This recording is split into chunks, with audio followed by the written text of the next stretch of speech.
Happy 4th of July weekend, friends. I just got back from the pool, so I've got a bathing suit and pool hair going on here, but you know what? I don't care if you don't care. I don't care because I had to hop on here. I'm getting my grounding on while we talk. Had to hop on here and go through this topic now instead of tomorrow when I would usually bring you alive on a Monday. But since tomorrow's the holiday, I realized that today might be my better option for chatting with you, especially to get a little bit ahead of some of the festivities. Yes, you might be running off to festivities already, but you might have more planned for tomorrow, like we do. So let's talk about how to navigate the 4th of July or any holiday really when you're healing from Lyme disease so that you're not setting yourself back in your healing or feeling like you're compromising your health to meet expectations or to do the normal, or stick with tradition or what have you. Okay. So I'm pulling out my notes, but if you haven't met me yet, hi, I'm Adele. I'm your Lyme educator and coach dedicated to bringing you empowered, peaceful healing tips, tricks, hacks, tools, and education along your Lyme disease and tick-borne illness healing journey because I am one of you. I too am on a tick-borne illness healing journey myself. And I've taken what I've learned along the way because I'm at the end of mine or the end of the worst of mine because maybe we're always on a journey. That's another topic for another day. But I've brought to you all that I've learned along the way to make your journey easier, to save you time and energy and even money along the way in your journey. So if you like that, then you're going to like following me. So like, subscribe, wherever you're catching this, hit the buttons, hit the bells, hit the hearts, whatever you have on this platform for you, because I am going to broadcast this on a few platforms so that everyone has the access to the information. Okay. The biggest thing is, if you're not already in my holistic Lyme healing community called Limey and Crunchy, you're going to want to get in there. It's free, it's fun, and it is the kind of healing community I wished I had had when I was, again, at the worst of my journey. But I'm glad to be able to bring to the world of Lyme warriors now, because it's better late than never, right? So you'll find the link in the description of the video so you can just hop right in there when I'm done. And that's a place you're going to find even more stuff like this. So, all right, let's get going. I've got 3 main tips today for you to take with you through this holiday weekend. All right.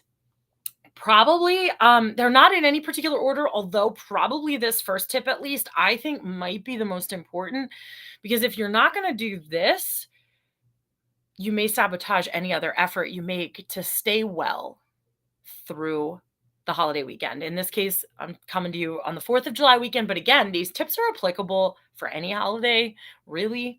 So, my first tip is build in rest or downtime or whatever you want to call it. Build it into your schedule. If you don't end up needing it, cool. You can move through it in a different way then.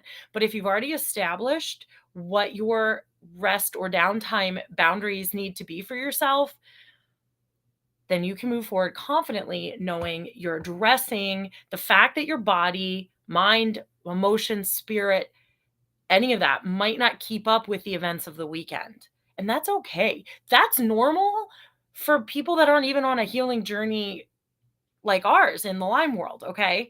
So you will likely have your energy being zapped from you faster in a crowded, event filled situation like a holiday weekend, especially if there's ongoing events or multiple days or multiple things a day that you're doing holiday things, gatherings or what have you.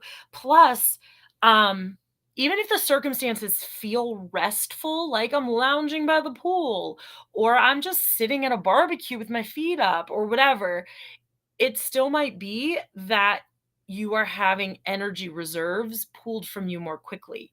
Socializing, temperature fluctuations, heat, sitting out in the heat, especially in and out of pool water, being exposed to chemicals and toxins in your environment that you're not used to maybe being around. Example, in and out of the pool with pool chemicals, or like in and out of people's homes with soaps and fragrances and things you may not normally use. Hopefully, you're not using on your healing journey. Those things in our environment, plus socialization, plus emotional strain, if there's any type of dysfunction in the social environment you're a part of, all of that and more can be extra draining, even if you are physically just sitting there. All right. So understand that your need for rest is likely elevated. It was a case in point for me this morning, actually. We had plans to do something first thing this morning, and I woke up with a headache, a pretty significant headache, one that was like impacting my ability to function immediately upon waking. And I was exhausted, unnaturally a little bit. Like I normally would have felt okay with the amount of sleep I had, and I went to bed feeling fine. Knowing those little keys in my physical feeling, I was able to call in the built-in rest time for myself and say, you know what? Skipping morning activities, sleeping in, working through headache, and then we can tackle our day better. And that's in truth what happened. We got a very late start to our day, but it turned out okay because I was actually able to function through the rest of the day today and actually still accomplish most of my goals for the day, even getting a late start. Still had the family time, didn't miss out. It all worked out to enough of a degree that everyone it was a win-win for everyone. Now, I know it's not always that case, but build in your best rest time, okay? You're contending also with, again, you're contending with heat, crowds, different foods, different toxic exposures, noise, stimulation, energy shifts, potentially dysfunction, traveling, upheavals to your well-being in a variety of ways, not just physically. So grace for yourself, build in rest time. If you don't know what that looks like, that's something we talk more about in Limey and Crunchy. It's something I address in my coaching services. We can talk more about that. All right. Ask that question and I'll get back to you.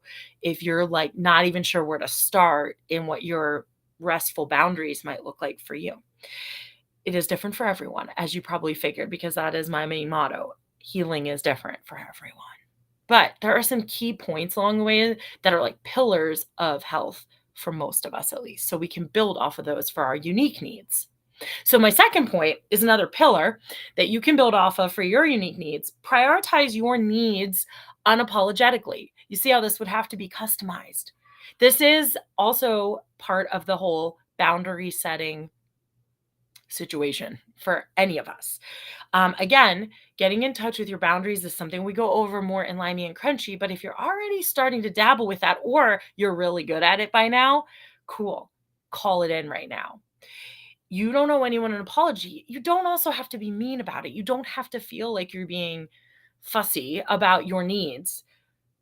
But just like anyone else might have specific needs, dietary needs, or their own health needs in a different way, so you do as well as a Lyme warrior working on your healing. There's no reason one event or a weekend or a period of time or a party or whatever should compromise your healing in the long run. That's silly. It's not logical that one day, a weekend, an event, a holiday, a thing should have that much impact that you're derailed for any amount of time because of it. It doesn't make sense, right? So think about it that way. You setting yourself up for success in this moment, weekend, day, time, whatever, is for the long-term benefit that it brings to you. Okay. So it doesn't have to look rude and it doesn't have to feel too uncomfortable, although it might be a little uncomfortable to stick up for yourself. Derailing your healing for one day isn't worth it. Okay. So watch what you eat and drink. Don't stop taking care of yourself by what you put into your body, okay? Don't allow obligations from others leak into your space, leak into your well-being. You don't need to stay up late for fireworks. You don't need to go to every event just because you feel you owe it to that friend or family member to be there. You don't have to get in the pool. You don't have to sit outside the whole time if you're like overheating and can't regulate your temperature. You don't have to stress your body. You don't have to choose to stress out your body.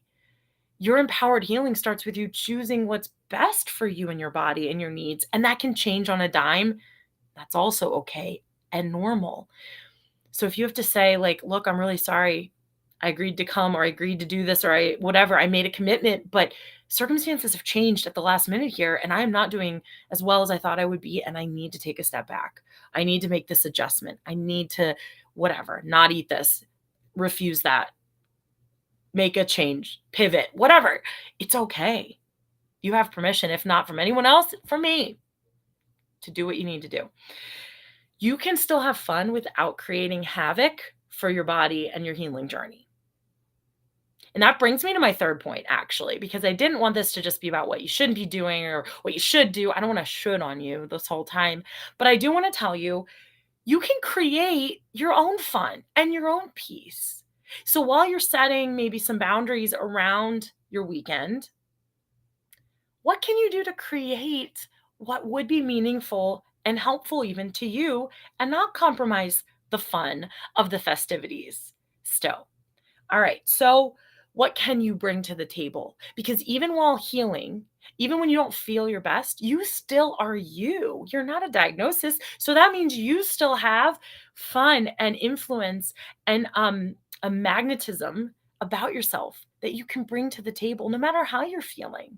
So I think some of these suggestions could even be for when we're feeling our crummiest. If you can't leave the situation, how can you adapt to it? You literally can bring food to the table. You literally can bring something to the table that you can eat that is safe and healthy for you and enjoyable for everyone else. So they get a little peek into your world and how you eat and how you take care of your health. That's a meaningful statement right there. It could also be games or crafts or fun like water balloons, something you could do from a seated position, but that you can invite others to participate in with you.